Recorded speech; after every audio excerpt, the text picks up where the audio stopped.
Hello बच्चों, once again welcome back. एक बार फिर से आप सभी का एमडी एजुकेशन में स्वागत है।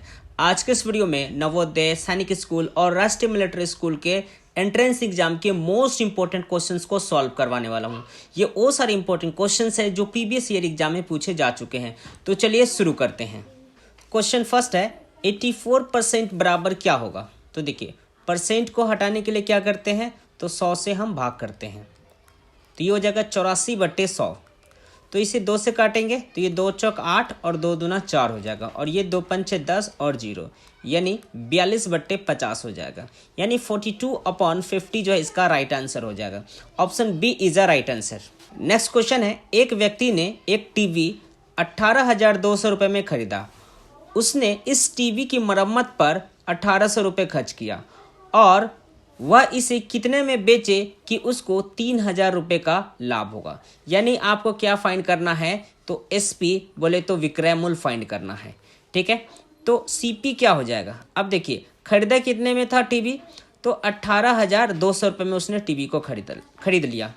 उसके बाद उसे सही कराने में कितना लगा, तो 1,800 रुपये लगा। यानी अब इसको जोड़ देंगे तो ये 0 0 8 2 10 का 0 हासिल 1 8 और 1 9 और 1 10 का 0 हासिल 1 और 1 1 2। तो सीपी जो है कितना निकल के आया, तो 20,000 रुपये निकल के आया। अब प्रॉफिट वो कितना कमाना चाहता है, तो प्रॉफिट जो है वो 3,000 रुपये कमाना चाहता है। ठीक है, तो अब आपको क्या करना है, तो एसपी यानी कि विक्रय मूल्य जो है आपको फाइंड करना है। तो देखिए, एसपी बराबर होता है सीपी प्लस प्रॉफिट। सीपी कितना है, तो 20,000 रुपये, और प्रॉफिट कितने का कमाना चाहता है, तो 3,000 रुपये का। तो उसे कितने में बेचना होगा, तो उसे जो है 23,000 रुपये में बेचना होगा।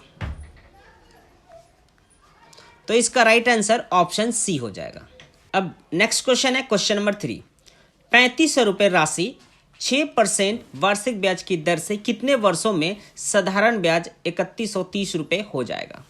तो देखिए, अब 3,500 क्या है ये, तो 3,500 जो है आपका ये मूलधन है। मूलधन बोले तो प्रिंसिपल पी है, तो पी बराबर हो गया आपका 3,500 रुपये। उसके बाद आर कितना है, तो 6%। उसके बाद अमाउंट कितना है, तो अमाउंट जो है ये 4,130 यानी कि ये मिश्र धन है। तो अमाउंट जो है ये 4,130 यानी कि मिश्र धन है। तो आपको क्या फाइंड करना है, तो कितने वर्षों में जो है साधारण ब्याज 4,130 रुपये हो जाएगा। तो आपको वर्ष यानी कि समय फाइंड करना है। तो देखिए, आपको यहाँ पे टी फाइंड करना है। तो सबसे पहले क्या करेंगे, देखिए आपको पता है कि टी फाइंड करने के लिए क्या होता है फॉर्मूला, तो ये होता है SI into 100 upon P into R. तो आपको SI की रिक्वायरमेंट होगा, तो आपको यहाँ पे क्या करना है, तो SI फाइंड करना है। तो हम यहाँ पे SI फाइंड करेंगे, तो SI बराबर क्या होता है, A माइनस P। जब आप अमाउंट में से प्रिंसिपल को माइनस करते हैं तो SI निकल के आता है। तो अमाउंट कितना है, तो 4,130 रुपये है, और प्रिंसिपल कितना है, तो 3,500 रुपये है। तो देखिए, 0 में से 0 गया तो 0, 3 में से 0 गया तो 3। उसके बाद यहाँ पे जो है 11, यानी 11 में से 5 गया तो 6, और फिर 3 में से 3 गया तो 0, यानी SI जो है कितना निकल के आया, तो SI जो है 630 रुपये निकल के आया। अब आपको क्या फाइंड करना है, तो अब जो है आपको टी फाइंड करना है।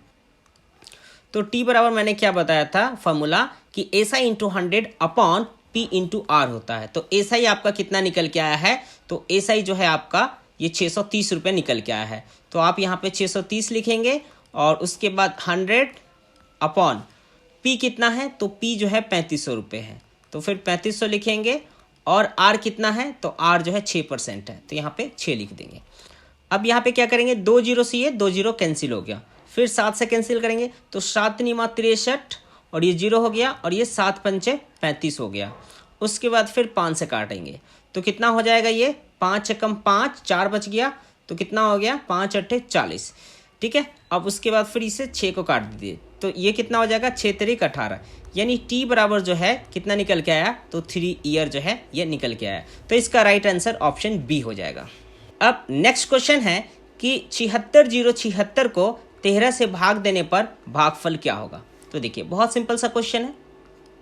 76076। तो 13 पंचे 65 हो जाएगा।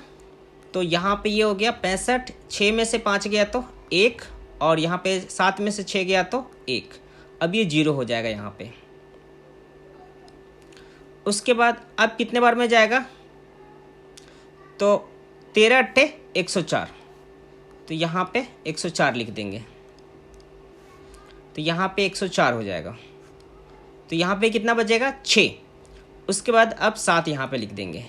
फिर 13 पंचे कितना हो जाएगा, तो 65 हो जाएगा, यानी ये 2 बच गया। और उसके बाद फिर 6 लिख देंगे। फिर 13 दूना 26, ये कितना हो गया, तो ये 0 हो गया। तो आपने देखा कि भागफल कितना निकल के आया, तो भागफल जो है 5852 जो है निकल के आया। तो इसका राइट आंसर ऑप्शन बी हो जाएगा। नेक्स्ट क्वेश्चन है क्वेश्चन नंबर 5। 9 तथा 7 दोनों का उभयनिष्ठ गुणज क्या है, तो 1 है। अब इन दोनों का गुणज क्या है, 1 ए है। तो गुणज मतलब क्या कि ए जो है 9 में भी चला जाएगा और 7 में भी चला जाएगा, ठीक है। तो यह संख्या जो है 1200 तथा 1300 के बीच में है। तो ए का मान आपको फाइंड करना है, यानी ए जो गुणज है वो कौन सा गुणज है जो कि 1200 और 1300 के बीच में होना चाहिए।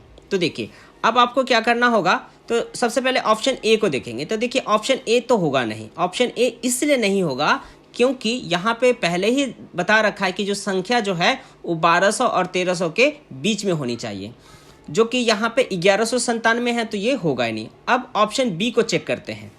तो बी को चेक करते हैं, 1200 ये 60 है।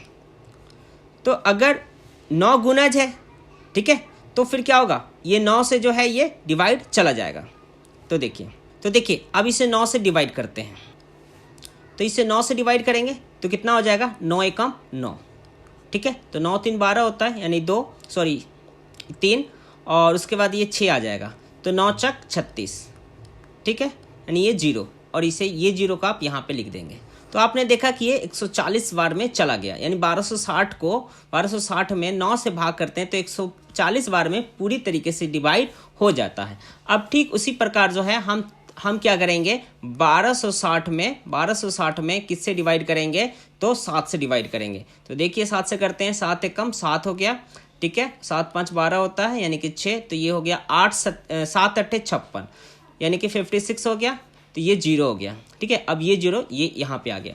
तो हम 7 से जब 1260 में डिवाइड करते हैं तो ये 180 बार में चला जाता है। तो कहने का मतलब क्या हो गया कि 9 से और 7 से जो है भाग करते हैं 1260 में, तो ये पूरी तरीके से डिविजिबल यानी कि भाग हो जाता है। तो 1200 तथा 1300 के बीच में कौन सी संख्या है, तो 1260 है, यानी 1200 और 1300 के बीच में वह कौन सी संख्या है, तो वह संख्या जो है आपका 1260 है। तो इसका राइट आंसर ऑप्शन बी हो जाएगा। अब नेक्स्ट क्वेश्चन को देखिए। श्रेणी 9 13 17 21 35 में अगली संख्या क्या होगा। तो देखिए ये जो पैटर्न दे रखा है इसमें हो क्या रहा है। तो देखिए यहाँ पे ये 9 है, 13 है, 17 है, 21 है और 25 है। उसके बाद नेक्स्ट टर्म हमें फाइंड करना है। तो आप यहाँ पे देखेंगे 9 में कितना जुड़ा, तो 9 में 4 जुड़ गया, तो क्या हो गया, 9 4 13, यानी कि 13।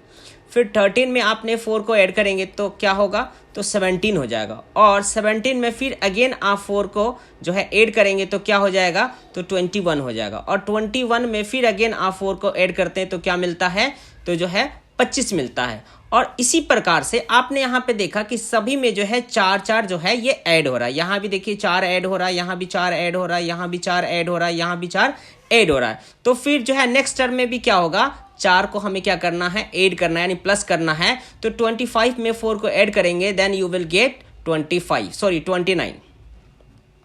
तो नेक्स्ट टर्म जो है आपका 29 हो जाएगा। तो इसका राइट आंसर ऑप्शन सी हो जाएगा। अब नेक्स्ट क्वेश्चन को देखते हैं। नेक्स्ट क्वेश्चन है क्वेश्चन नंबर 7। निम्न में से किन संख्याओं के बीच में केवल एक ही अभाज्य संख्या है। अब देखिए बच्चों, सबसे पहले जानते हैं कि अभाज्य संख्या क्या होता है। तो अभाज्य संख्या वह संख्या होता है जो एक से कटे और खुद से कटे, और खुद से यानी कि सेल्फ से कटे। ठीक है। जैसे कि 2 क्या है, तो 2 जो है अभाज्य संख्या है। क्यों? क्योंकि ये 1 से कटेगा और जो है ये खुद से कटेगा। ठीक है। 3 क्या है, तो ये भी अभाज्य संख्या है, 1 से कटेगा और 3 से कटेगा। तो ऐसी संख्या जो 1 से कटे और खुद से कटे, तो वह संख्या जो है अभाज्य संख्या होता है। हालांकि अब हम अपने प्रश्नों पे आते हैं कि प्रश्न क्या कह रहा है। तो प्रश्न ये कह रहा है कि निम्न में से किन संख्याओं के बीच में केवल एक ही अभाज्य संख्या है। तो यहाँ पे 4 ऑप्शन दिए गए हैं। ठीक है। तो फर्स्ट क्या है, 40 और 50। तो 40 और 50 के बीच में जो है एक से अधिक जो है इसका अभाज्य है। उसके बाद 60 से 70 के बीच में भी है एक से अधिक। उसके बाद जो है 80 से 90 के बीच में भी जो है एक से अधिक है। और यहाँ पे ऑप्शन डी जो है इसमें जो है 90 और 100 दिया है। तो 90 और 100 के बीच में जो है सिर्फ और सिर्फ एक ही अभाज्य। अभी मैं आपको करके भी बताता हूँ कि कैसे जो है एक से अधिक नहीं है। ये हो गया आपका 90। उसके बाद 90 के बाद क्या आता है, तो देखिए ये 91, 92, 93, 94, 95, 96, 97, 98, 99 और 100। तो आपको 90 और 100 के बीच में ही आपको बताना है कि इनमें से जो है अभाज्य संख्या कितना होना चाहिए, तो एक ही होना चाहिए। तो सबसे पहले देखिए ये 13, तो ये 91 है। तो आपको पता है कि ये 13 से चला जाएगा। ठीक है। तो ये तो होगा नहीं। क्यों? क्योंकि ये कंडीशन क्या था कि एक से जाना चाहिए और खुद से जाना चाहिए, जो कि यहाँ पे ऐसा नहीं है। यहाँ पे 13 से जा रहा है। अब यहाँ पे देखिए ये 2 से चला जा रहा है, तो ये भी नहीं होगा। उसके बाद यहाँ पे देखिए 9 3 आ गया, तो ये सिंपल 3 से जा रहा है, ये भी नहीं होगा। यानी कि यहाँ पे देखिए ये 2 है लास्ट, 4 है लास्ट में, यानी ये 2 से चला जाएगा, तो ये भी नहीं होगा। ये 95 देखिए ये 5 से चला जाएगा, ये भी नहीं होगा। ये 96 जो है ये 2 से चला जाएगा, यानी ये भी नहीं होगा। और 97 देखिए ये 97 जो है ये जो है क्या है, तो ये अभाज्य संख्या है। अब क्यों है? क्योंकि ये 97 जो है ये एक से जाएगा और खुद से जाएगा। खुद मीन्स क्या? खुद मीन्स जो है ये 97 से जाएगा। और 98 क्या, तो 98 जो है ये 2 से चला जाएगा। उसके बाद 99 जो है ये भी 3 से चला जाएगा। ठीक है। तो ये होगा नहीं। तो आपने यहाँ पे देखा कि 90 और 100 के बीच में कितनी अभाज्य संख्या है, तो 90 और 100 के बीच में सिर्फ और सिर्फ एक अभाज्य संख्या है। और वह संख्या कौन सा है, तो वह संख्या जो है ये 97 है, यानी कि 97 है। क्या है? 97 है। तो इसका राइट आंसर क्या हो जाएगा? ऑप्शन डी हो जाएगा। अब नेक्स्ट क्वेश्चन है क्वेश्चन नंबर 8। यहाँ पे बच्चों थोड़ा टाइपिंग करने में एरर हो गया है। ये 7.7 है प्लस 7.77 है प्लस 7.777 प्लस 7.7777 का योग यानी कि सम क्या होगा। तो देखिए बहुत सिंपल है। ऐसे क्वेश्चन को क्या करेंगे, तो आप पॉइंट को पॉइंट से मिलाएंगे। तो देखिए 7, एक मिनट कलर चेंज कर लूँ मैं। ये है 7.7, उसके बाद फिर क्या है 7.77, फिर 7.777, फिर 7.7777। देखिए अब क्या करेंगे, तो अब इसे जोड़ लेंगे। ये 7 हो गया, 7 7 14 का 4, यानी यहाँ से 1 7 21 और 2 कितना हो जाएगा, 21 और 1 22 हो जाएगा। उसके बाद जो है कैरी 2, यानी कि ये कितना हो जाएगा 7 चौक 28 29 30 कि 0 हासिल 3। उसके बाद जो है ये 7 चौक 28 28 में जो है आप 3 जोड़ देंगे तो कितना हो जाएगा, तो ये 31 हो जाएगा। यानी इसका राइट आंसर जो है 31, यानी कि 31.0247 जो है इसका राइट आंसर होगा। तो ऑप्शन को चेक करते हैं। ऑप्शन डी में देखेंगे 31.027 है, जो कि इसका राइट आंसर ऑप्शन डी हो जाएगा। अब नेक्स्ट क्वेश्चन को देखिए। एक आयताकार भूखंड, आयताकार भूखंड मतलब क्या होता है, रेक्टेंगल, जिसकी विमाएं जो है 100 मीटर गुने 80 मीटर है, यानी कि लेंथ और ब्रेथ जो है ये 100 मीटर एंड जो है 80 मीटर है। इसके चारों ओर बार लगाने में कितना तार लगेगा, इसके चारों तरफ, यानी कि यहाँ पे देखिए ये एक रेक्टेंगल है। ठीक है, ठीक है, ये आयताकार भूखंड है और इसके चारों ओर जो है हमें क्या लगाना है, जो है बार लगाना है। ठीक है, तो इसके चारों ओर जो है बच्चों यहाँ पे टाइपिंग करने में मिस्टेक हो गया है। इसके चारों ओर यहाँ पे होगा 3 बार। ठीक है, तो इसके चारों ओर 3 बार लगाने में कितना तार की आवश्यकता होगा, मीन्स डेट की कितना जो है तार लगेंगे। तो देखिए, तो अब ऐसे केस में क्या करना है, तो आपको पैरामीटर फाइंड करना है, यानी कि परिमाप फाइंड करना है। किसका, तो आयत का। तो पैरामीटर ऑफ रेक्टेंगल का फॉर्मूला होता है ऑफ रेक्टेंगल, ये होता है फॉर्मूला 2l + b। तो 2, अब L कितना है, तो L जो है आपका ये 100 मीटर है और B जो है ये 80 मीटर है। तो यानी ये 100 + 80 हो जाएगा। तो 2 मल्टीप्लाई ये 100 और 80 को ऐड करेंगे तो ये 180 हो जाएगा। तो ये 18 दूना 36 यानी कि 360 हो जाएगा। अब इसमें बताया गया है कि इसके चारों ओर जो है 3 बार लगाने हैं। कितने बार लगाने हैं? 3 बार। तो आप क्या करेंगे, तो 3 से जो है इसमें मल्टीप्लाई कर देंगे। तो 3 से मल्टीप्लाई कर देंगे तो आपका आंसर निकल के आ जाएगा। तो ये हो जाएगा आपका, ये 0 हो जाएगा, 3 6 18 का 8 हासिल 1 और 3 3 9 और 1 10। तो 1080 जो है इसका राइट आंसर हो जाएगा। तो कुल बार लगाने में कितना लगेगा, तो 1080 मीटर की जो है ये आवश्यकता होगा। तो ऑप्शन को चेक करते हैं, तो इसका राइट आंसर जो है ऑप्शन बी हो जाएगा। Next and last question, question number 10 है। एक व्यक्ति एक दिन में 47 से ही 1/2 किलोमीटर चला।